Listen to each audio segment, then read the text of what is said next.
Esse podcast é apresentado por b9.com.br.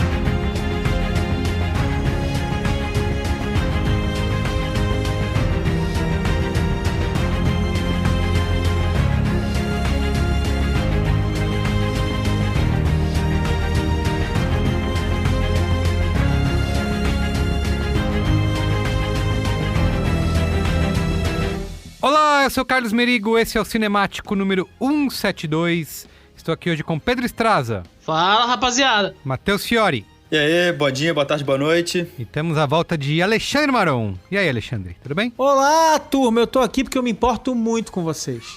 Muito bem, a gente também, viu? Estamos aqui reunidos para falar de Eu Me Importo, filme da Netflix que estreou aqui no Brasil no dia 19 de fevereiro de 2021. Aliás, descobrimos que não é nem um filme só da Netflix, né? A Netflix tem o direito de distribuição em alguns países e em outros está com o Amazon Prime Video, né? Então... guarda compartilhada que se chama, Merigo. Muito bom. Mas, gente, esses serviços, eles fazem isso direto. Programa que vem escrito original, e aí quando você vai olhar, tipo assim, é normal. No país de origem, é exibido na televisão. É zoado, vai, mas tudo bem. Não, porque... Gente, quantos anos a gente acha que o SBT é dono do Chaves, né? Não, mas é porque é normal, você pensar bem assim. Claro que a gente pensa, por exemplo, naqueles programas originais mesmo, que são feitos basicamente pelo serviço, com dinheiro do serviço, blá blá blá. Esses existem, mas não são todos, né? E para eles é importante pro branding deles dizer, é um original, tá, enfim. Muito bem. Então é isso, tá? Mas antes, quero aqui, como sempre, divulgar a rede B9 de podcasts, tá? Temos mais de 20 programas aí publicados, assim como o Cinemático, trazendo novidades e discussões imperdíveis para você baixar e escutar, né? Fazer companhia para você. Você pode carregar a gente no bolso, ouvir a gente no carro, ouvir a gente no metrô, no ônibus. Enfim, é só você acessar podcasts.b9.com.br ou procurar por B9 no seu aplicativo preferido de podcasts, tá bom? Lembrando sempre que o Cinemático sai 2 vezes por semana, toda terça e quinta-feira. E quando você assistir um filme ou maratonar uma série ou minissérie, procura aí no feed do Cinemático, porque grandes chances da gente já ter conversado sobre, tá? Então é isso, podcasts.b9.com.br. Vamos lá então falar de Eu Me Importo, I Care A Lot. Eu me importo! My name is Marla Grayson. I'm just someone who cares. Marla Grayson, you've had amazing success. What's your secret? There is no secret, Peter. I will grab your dick and balls, and I will rip them clean off. She has very powerful friends who can make life uncomfortable for you.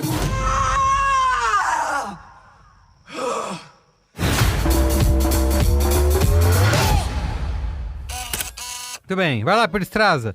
Traz aí o contexto do nosso amigo, o Jay Blakeson, né? Um britânico aí de 43 anos. Jay Blakeson, que ninguém sabe dizer o que o J significa, né? Porque esse desgraçado fez um brand aí impenetrável, né? Ninguém sabe qual é o significado do J. Jack. John. Jeff. Jerry. O cara tem 43 anos, vocês chamam... Jair. Nossa senhora. Puta, Matheus, você também... Estraguei já o cara. É melhor já ir estragando, né? Nossa. O Jay Blakeson, ele é um cara relativamente novo e tem poucos projetos aí, né? Ele estreou em 2005 com o curta Pitch Perfect, que não é a comédia, vamos já deixar claro, é um curta. E ele também fez no mesmo ano The Appointment. São 2 curtas pequenos, não tiveram um grande alcance. Mas, né, ele estreia na direção de longas metragens em 2009 com o Desaparecimento de Alice Creed, né, que é estrelado pela Gemma Arterton, que já tava bombando ali, né, então é um cara que já começa grande no rolê aí, basicamente, apesar de ser aquela coisa, né, grande pra um padrão, tipo, ele tá trabalhando com grandes estrelas já no primeiro projeto. O filme mais de destaque que ele tem até o momento na carreira é o Quinta Onda, né? Que foi uma dessas diversas, inúmeras, insuportáveis tentativas de fazer um próximo Harry Potter em Hollywood aí, que era estrelado pela Chloe Grace Moretz e é esse thriller pós-apocalíptico. Alguém aqui viu? Porque eu realmente ignorei na época. Eu vi, fui inclusive na cabine de imprensa. Meu Deus. Como é que foi isso? Eu lembro de ter aqueles filmes que tem um bom início e termina de forma trágica. E termina com o Merigo dormindo. Não dormi não, achei, mas é que ele começa com uma boa proposta, mas ele vira um genericão de mundo pós-apocalíptico, né? Então, ele passou batido, assim. E tinha toda essa cara de se fazer uma franquia, né? Porque no final do filme fica gancho pra um próximo, né? Mas que nunca veio, por razões óbvias, e pelo jeito nunca virá. É o destino de quase todas essas sagas infanto-juvenis que tentaram surfar no sucesso de Harry Potter, né? Divergente, aquela outra que eu esqueci do cara que é ET. Sim. Tem aquela da Katniss Everdeen. Todas têm a ideia super maneira e viram uma bobajada no final, super genérica. Não, mas acho que mais do que Harry Potter, né? Tem essa... Vem bastante na onda da Katniss lá, como é que é o nome? Jogos Vorazes, né? Jogos Vorazes. Jogos Vorazes é legal, é honesto. Não, mas são vários livros que fizeram sucesso como livros. É que na hora de ser adaptado pro cinema... mas certo. Cara, Jogos Vorazes não dá pra botar pra mim, né, na minha opinião, nessa bacia dos genericões aí não, porque eu acho que foi uma franquia que conseguiu criar sua identidade própria e fazer o seu sucesso, né? Foram vários filmes, todos foi até o final da saga, né? Pelo menos gostando ou não gostando. Acho que ao contrário da Quinta Onda e de outros aí que vieram nessa esteira, que realmente não caminharam para lugar nenhum, acabaram até abandonados, né? Pelo próprio estúdio. A gente chegou num ponto que estavam fazendo essas sagas de um jeito que os livros eram feitos ao mesmo tempo que o roteiro dos filmes. Eu acho que fizeram isso com o Divergente também. Eu acho que o erro de todos esses filmes é que eles já começam achando que vão ter 3, 4 filmes pra fazer, sabe? E eles têm que, têm que vencer logo no primeiro ali, né? Então virou essa síndrome de Hollywood dos últimos tempos, né? Um monte de filme que não é um filme, é um primeiro capítulo de uma história que nunca vamos saber, sabe? Tem esse problema. Mas isso aí sempre foi assim, gente. Enfim, é normal. Você pega uma onda, aí todo mundo tenta achar alguma coisa que vai arrasar. Nessa história morre um monte de iniciativa no meio do caminho. E, na verdade, é assim, tipo... Harry Potter é uma série infanto-juvenil que mostra o potencial dessas super franquias. Aí vem aquele dos vampiros lá, como é que é? Crepúsculo. Isso, Prepúcio. Desculpa, Crepúsculo. Que é uma, enfim, bem ruim, assim. E aí eles foram tentando. E aí, na verdade, não Jogos Vorazes é exceção, né? Jogos Vorazes, em termos de qualidade, é exceção mesmo. O resto é assim mesmo. E assim, cinema é assim mesmo. Todo mundo tá tentando lançar alguma coisa que vai poder ser feita de novo. Normal. Eu só acho uma coisa. Só acho que Divergente, o grande problema era a carência.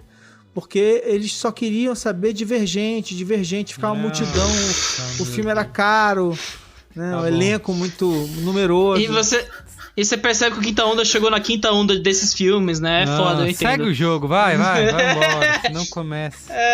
Ó, seguinte, sobre o Me Importo, né? É um filme rápido aí, né? A gente tava até discutindo antes da gente começar a gravar que foi um projeto que foi filmado em, 6 semanas, né? O filme foi lançado aí no último Festival de Toronto. Mas assim, de crédito de produção, acho que o destaque, entre aspas, bem gigantes, é que a produção aí envolve o Ted Schwarzman e o Michael Himmler, que é a dupla que trabalhou no jogo Imitação, aquele famigerado, assim, biografia aí com o Benedict Cumberbatch aí, que é difícil, né? Ninguém tem uma grande carinha por esse filme, mas tá aí, né? Os dois estão trabalhando, deu muito certo aquilo ali, e agora eles estão aí entregando esse filme que chegou na Netflix, na Amazon. Mas aí eu me adianto, né? Vamos falar isso depois da sinopse. Muito bem. Sinopse. Uma curadora rouba dos clientes idosos sob seus cuidados, mas sua última vítima guarda uma surpresinha que pode acabar com o esquema. Repercussão do filme, ela tem sido bem dividida, né? No Letterboxd tem uma média de 3.3, no Rotten Tomatoes 81% da crítica aprova o filme, versus apenas 35% da audiência, e no Metacritic a nota é 66 de 100.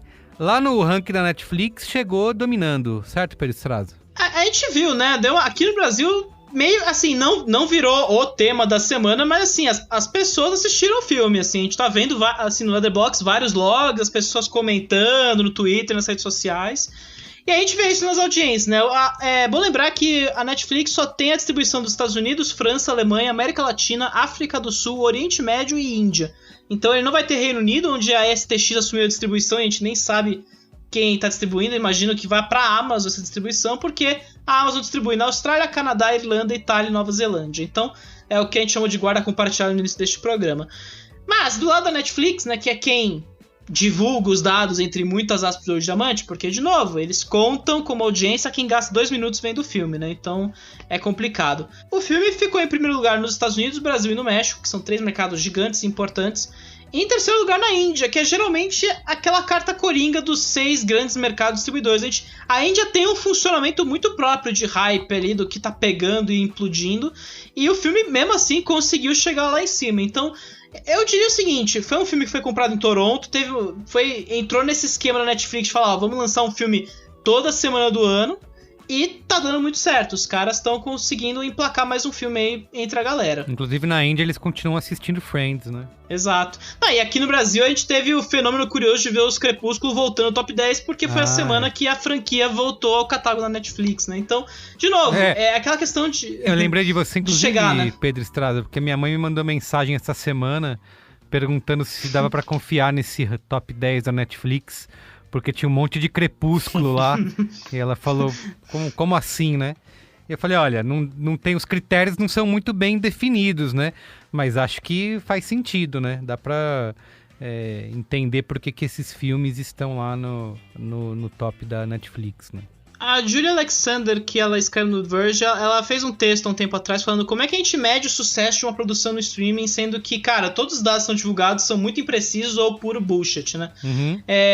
E o top 10 da Netflix, ele serve muito pra entender a medição do hype, né, cara? De como um grande contingente de pessoas está dando play naquele conteúdo, está gerando interesse nas pessoas o suficiente pra elas darem play, testar e ver se vale, né?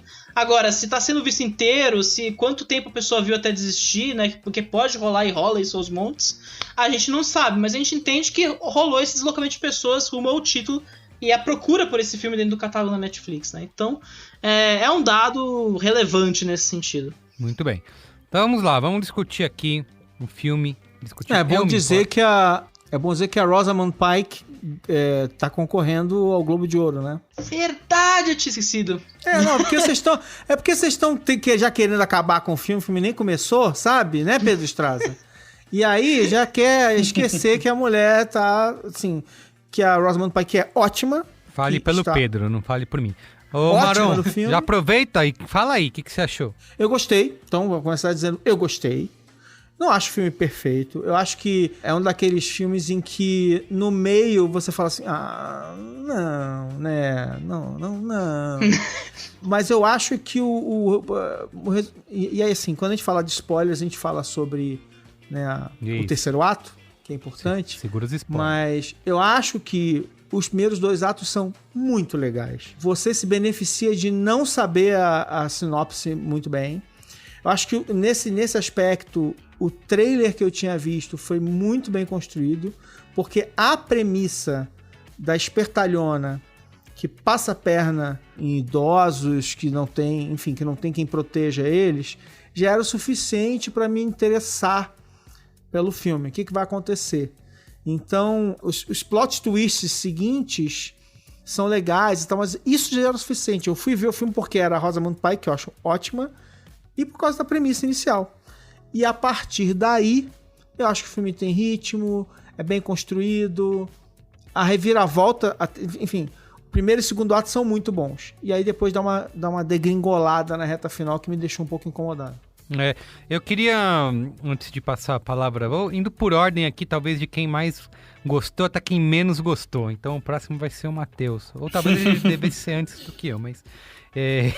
eu queria pegar esse gancho do que o Maron falou, porque eu também concordo bastante com isso, né? Porque o filme, ele é ágil, né? E te mantém interessado o tempo todo, apesar de rapidamente ele começar a demonstrar a superficialidade dele, né? Eu talvez quisesse que o filme aprofundasse um pouco mais esse tema aí desse estelionato, né? Cometido pela personagem principal.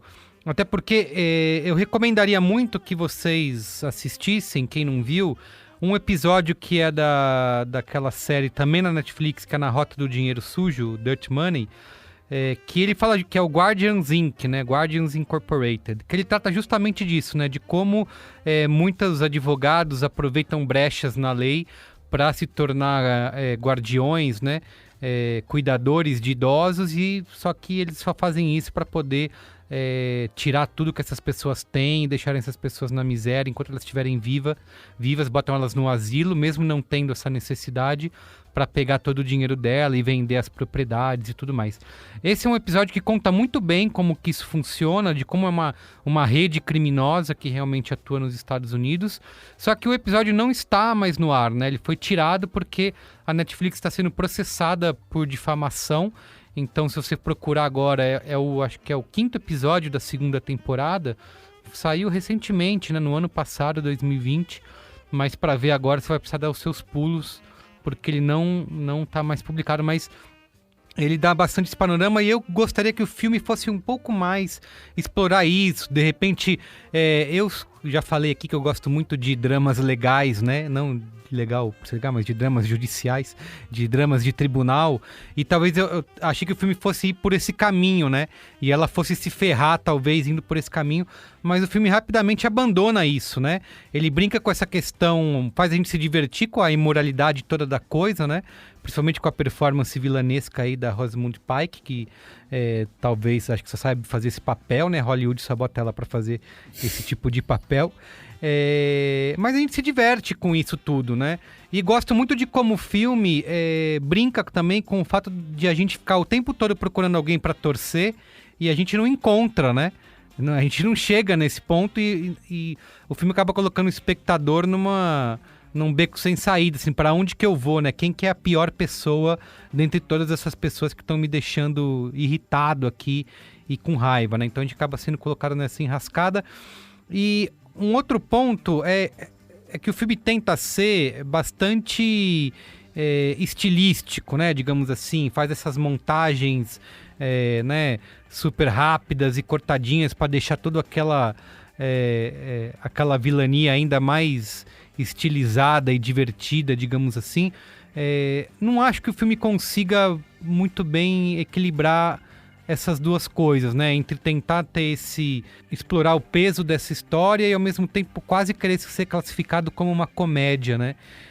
Como eu vi até em alguns lugares por aí, estava sendo um dos gêneros classificados lá, era como comédia. Acho que isso acaba, para mim, não funcionando tanto. Mas, de qualquer maneira, me diverti com o filme, né? Como eu falei, acho ele ágil, me manteve interessado o tempo todo, apesar da meia hora final ser praticamente ser desastrosa, né? Dá pra classificar dessa maneira. Nos spoilers a gente discute mais sobre isso. Fala aí, Matheus. Eu gostei tanto quanto vocês, mas aparentemente por motivos diferentes, porque eu gosto bastante da meia hora final. O que eu não gosto tanto é o meio do filme, porque eu sinto que ele se perde um pouco nesse jogo de gato e rato dos personagens, um querendo trapacear o outro. E ele não encontra um meio termo e nem escolhe se ele quer ser um negócio mais dramático, mais intenso, mais com uma crítica política mais forte, ou uma comédia. Mas eu me divirto muito com essa personagem que é a garota exemplar pós-Manu Gavassi, da Rosamund Pike. E, aquele tênisinho dela, totalmente Manu Gavassi, o cabelinho também, mas enfim. Cara, você sabe, Matheus, que eu nunca tinha visto ela falar numa entrevista e tal. Como eu lembro muito bem dela lá no... Como que é a garota... Gone Garota Girl, Exemplar. Garota Exemplar. Garota Exemplar, e ver ela nesse filme. Cara, ela é tão odiosa, né? Ela tem aquele jeito tão cínico, e ela sabe fazer isso tão bem, que eu fui procurar vídeos dela de entrevista pra ver se Sim. ela é, no dia a dia, uma pessoa normal, se ela não é sempre daquele jeito. E realmente não é, ela é uma pessoa normal, agradável, você não... Então ela realmente está atuando muito bem em ambos os filmes. Mas eu gosto do filme porque eu sinto muito que ele tá fazendo um estudo da conquista do sonho americano de uma perspectiva que não é tão comum. A gente vê isso em filmes de empresários, por exemplo, sei lá, O Lobo de Wall Street, a gente viu isso na rede social, a gente viu isso naquele do Michael Bay que eu adoro, Sem Dor, Sem Ganho. Mas nessa perspectiva de botar todo mundo como vilão de um jeito mais cartunesco e assumir o quão ridículo é aquilo, sendo cartunesco, sem manter tanto um negócio mais sério como o Lobo de Wall Street faz às vezes, eu acho que é um negócio um pouco diferente, sabe? Eu gosto por isso, dessa forma politizada que o filme aborda esses temas. Claro que muito mais superficialmente, e eu acho que ele lida muito bem com a questão da imagem dos personagens, que é algo que o diretor parece se preocupar muito. Aquele plano final que a gente vê personagem pela televisão é um negócio, muito bonito pra mim, sabe? A gente vê que ela deixou de se tornar uma pessoa física e agora o que importa pra ela, o legado dela, é a imagem dela pública. É um negócio meio Elon Musk, sabe? É um cara que, enriqueceu aí de umas formas meio estranhas. O pai dele explorava minas de diamante na África e tal. E agora o cara é um super-herói, é tratado como o Homem de Ferro da vida real. Então eu gosto um pouco dessas semelhanças, assim, de caráter dúbio, mas de personagens que, por mais dúbios que eles sejam, a imagem pública deles é de heroísmo. Então, fortalece um pouco essa ideia de que vários diretores têm, né? O Clint Eastwood, que é um dos meus favoritos, que ele fala muito disso, do sonho americano, da perseguição ao sonho americano, como algo meio que impossível se você tiver escrúpulos. Você tem que ser filha da puta. É isso que o filme tá dizendo pra mim e eu gosto muito disso. Eu acho... Primeiro que é uma pena que acabou que a gente não conseguiu ter uma mulher hoje aqui na mesa com a gente, né? Por causa do timing e tal. Porque eu acho que é um filme que tem uma temática, uma discussão engraçada até sobre... Ela abraça de forma tão exagerada, até tão obcecada, né? Que é o empoderamento dela, que ela simplesmente não aceita ser derrotada de forma nenhuma. Ela é completamente imparável, né? Mas eu acho que talvez a melhor maneira de estruturar um pouco melhor essa estranheza que eu e Merigo descrevemos aqui sobre o filme, é que realmente, e aí talvez tenha a ver justamente com, é um filme barato, é um filme indie, né, quer dizer, feito para Sundance e tal, com menos recursos, menos polido talvez, porque você vê que tem um esforço na edição, né, na narração da história, e que é inconsistente, assim, esse brilhantismo, ele vai e vem, ele tem momentos em que você vai e fala que legal, e de repente desaparece aquela coisa polida e volta de novo. Isso é muito característica de filmes sem grana, quer dizer, por quê? Porque não tem a quantidade, enfim, o diretor não tinha tempo de fazer mais uma cena, de cobrir melhor a cena A ou a cena B, de ter todos esses recursos, e aí onde dá, ele entrega, onde não dá, ele vai com o que tem, né? E isso é mega comum. Então, sinto isso também. Né, eu senti muito uma inconsistência desse tipo de acabamento, assim. Você falou sobre a questão feminina, Maron. Eu vi uma entrevista, nessas entrevistas que eu estava procurando da Rosamund Pike, ela inclusive fala sobre isso, né? Porque tem esse embate, né? Porque ao mesmo tempo que ela é uma mulher super forte, empoderada, ninguém vai passar por cima dela.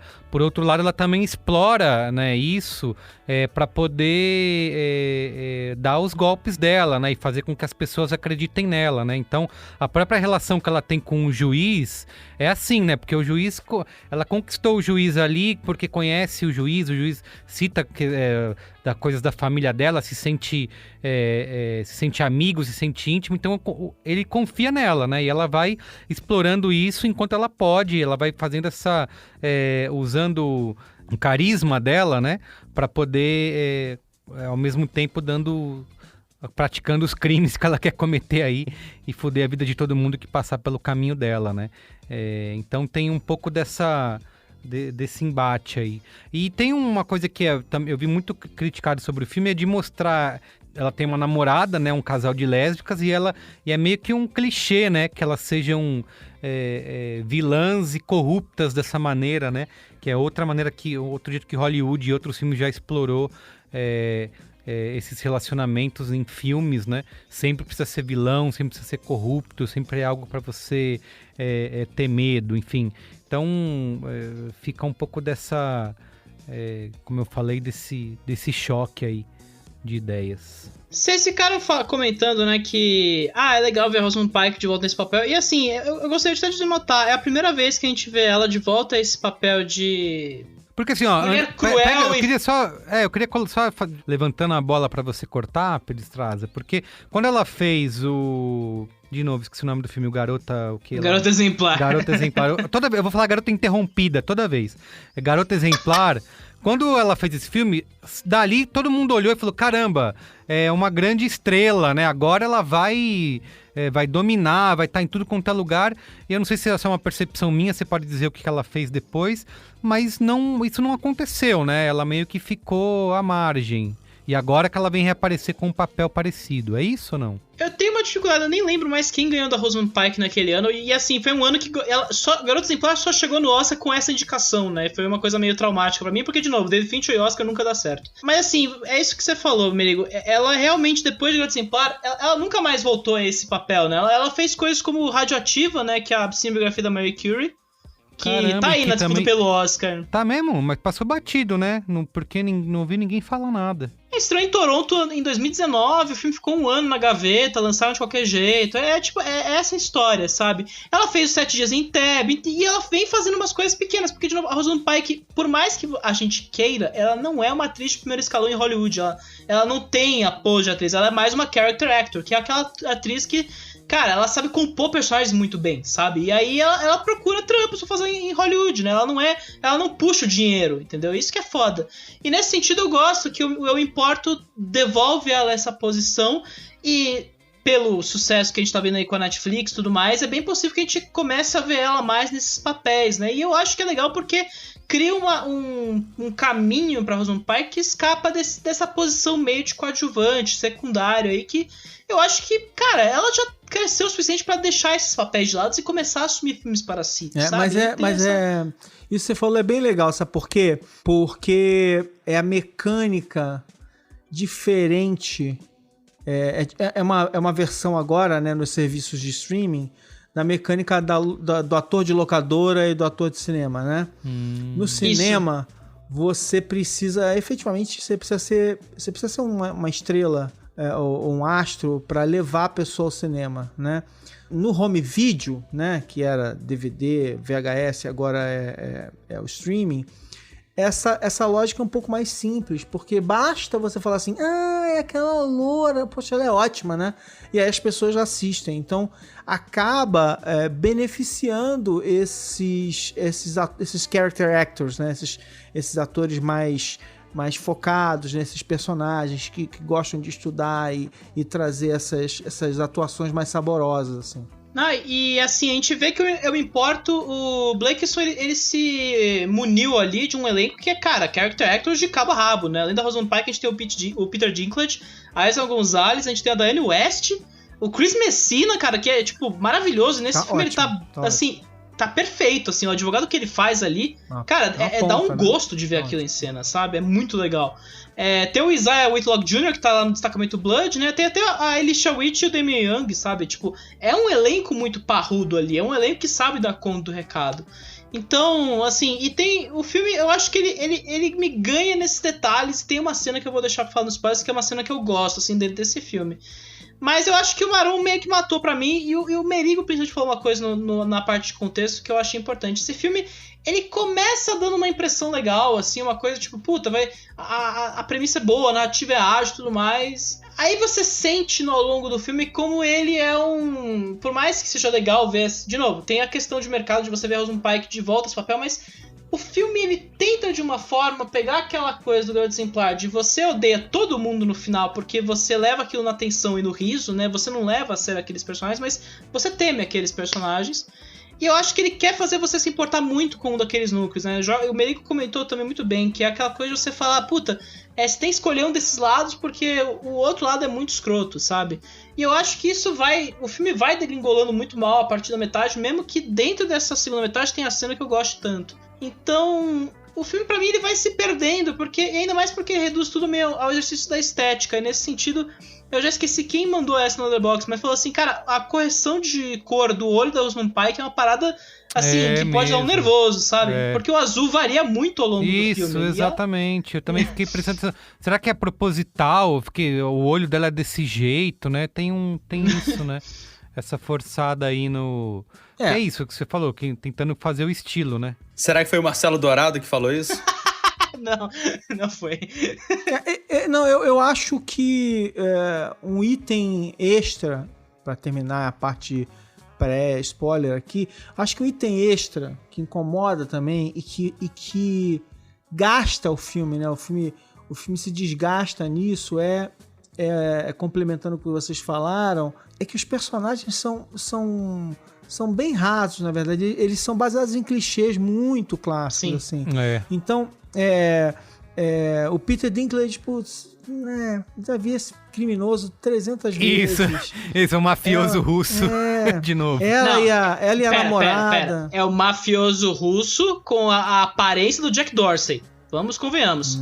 Tá assim, escarrado. Tem aquele cabelo com barba. Caraca, é verdade. É ridículo de igual, assim. Eu tava tendo até um negócio, assim, porque é muito engraçado. É o detalhe que me ganha, assim. Tipo, os caras vestiram o mafioso russo como vestiria o Jack Dorsey, sabe? Então eu acho, desse ponto, assim, é ideal.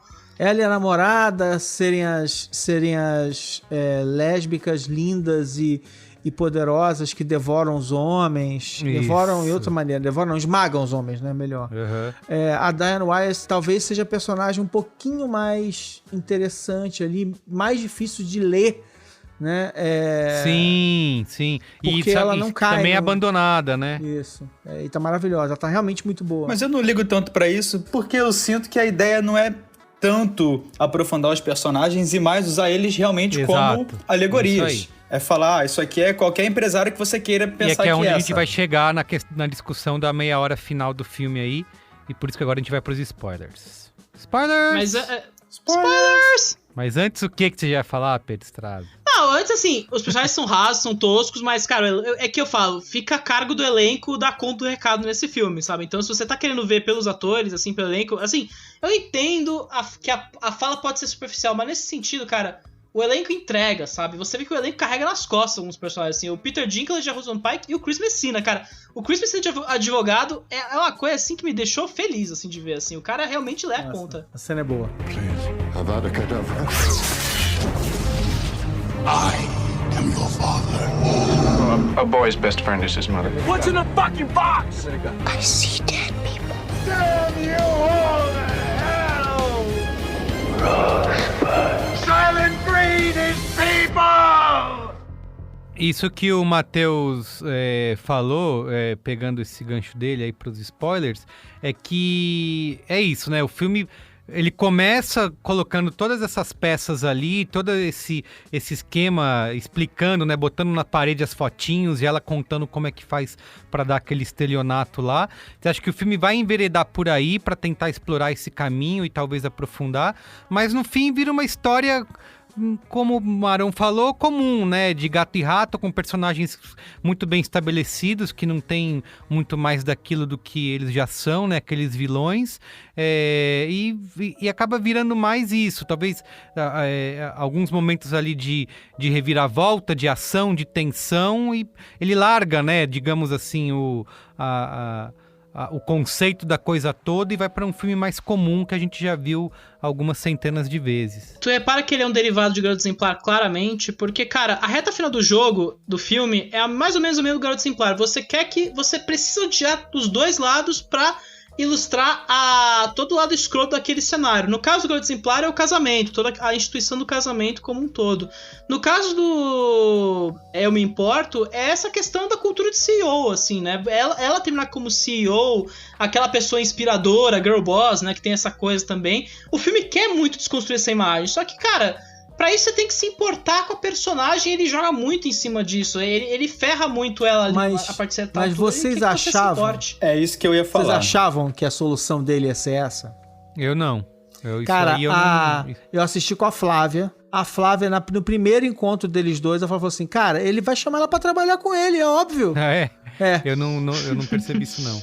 Faz sentido. Mas eu não percebi que ia ser sobre CEO, entendeu? Mas faz sentido mesmo. Porque são duas pessoas muito escrotas, né, cara? É a máfia e a mulher contemporânea, né? Que aí tem que fazer esse paralelismo, né? Ela é igual a máfia no sentido de ser escrota, mas ela tem uma imagem boa. É isso que o Matheus falou antes dos spoilers, né? É aquela pessoa que se deu certo com uma imagem boa. É o Elon Musk, Jack Dorsey, Mark Zuckerberg. Que pessoas veneram, né? Mas essa é a parte que eu gostei da história, tá? Essa solução, por exemplo, pra mim é mega satisfatória. Me incomoda muito mais a solução moralista de, cara, eu faço 1000 opções amorais, aí no final eu tenho que matar um personagem, porque ela tem que ser, assim, eu até achei bem montada a situação, né? Porque você usa um personagem que parecia ser... Ele parecia ser apenas um device, né? Ele parecia ser só um personagem pra ajudar a estabelecer quem era ela, né?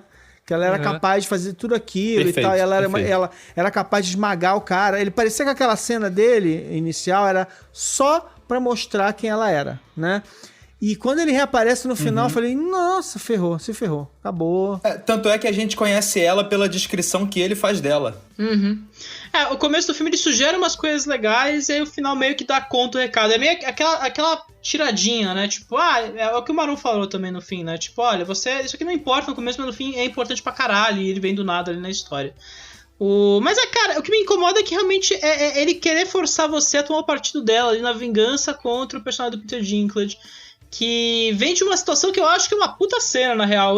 Pra mim, a única cena realmente da hora do filme, que é todo o lance dela sobreviver ao atentado contra a vida dela do carro, né? Que ela é jogada no lago, e aí você vê ela saindo do lago e indo em direção ao estacionamento lá. Que eu acho uma cena incrível, porque, assim, é o lado prático de você sobreviveu ao atentado da máfia. O que você vai fazer, né? Aí você tem que ver ela chegando na conveniência, pegando o negócio, esquentando... pagando $50 pra pegar o telefone. Eu gosto muito da cena. O que me deixa um pouco com o pé atrás nesse final é que, como ela demonstra todo aquele domínio intelectual, né? Ela é super inteligente, dobra todo mundo falando, né? E encontrando as brechas da lei. Eu achei que ela iria por esse caminho, né? De tentar pegar esses caras por aí e não de repente virar praticamente uma matadora, né? Usando o taser, né? Pulando, sobrevivendo de acidente. Quase um James Bond. Bem fraca. Quase um James Bond lá no final. E aí quando ela provoca lá o atentado do cara e joga ele no meio da estrada, né? Pelado lá. E ele sobrevive. Eu fico, de novo, vai ter uma cena dessa em que a pessoa... vai matar alguém, mas não verifica se ela realmente tá morta, né? Não bota ela sentir ver a pulsação da pessoa. Daí, quando você vê que ela fez de propósito, né? Aquele esquema e encontra com ele lá no hospital, aí menos mal. Mas ainda assim, eu acho que é isso, né? Eu achava que ela ia trabalhar muito nesse lado, né? Da inteligência pra ferrar com todo mundo. Mas fico surpreso de ver que ela vira uma matadora e consegue enfrentar a máfia com armas e pegar seguranças. Enfim. Porque, de novo, é o lance da vingança, né, cara? É isso que me incomoda um pouco, assim. Você tem que tomar o lado dela no reta final do filme pra se vingar do cara, por ter quase matado ela. Eu acho isso incoerente, porque, cara, o filme quer que você... O filme, do começo, fala, é todo mundo filho da puta, não é pra se importar com essas pessoas. Exato. E aí fala, não, se importe com ela. Mas o final, quando vem o cara lá, o filho da mãe, né, que morreu que é o cara que aparece na primeira cena, né? Tentando invadir lá o asilo pra... Quando ele vem dar o tiro nela, é quando você se reconecta com alguém, né? Você ficou o filme inteiro tentando encontrar alguém pra se identificar e torcer. Todo mundo filho da puta, tô pé da vida. Quando ele aparece e dá um tiro nela, você fala, finalmente, é isso aí. Acho que foi um bom final. Fala aí, Marão. Não, eu tava pensando aqui sobre esses personagens. O que me incomodou de verdade foi a forma, enfim, é uma questão estilística, mas assim, eu achei não plausível, diante de tudo que estava acontecendo, E é claro que isso é uma opinião muito minha, assim. Realmente, não acho que isso estraga o filme pra todo mundo, mas pra mim, ela não pisca, sabe? Tipo, é um mafioso que simulou a própria morte.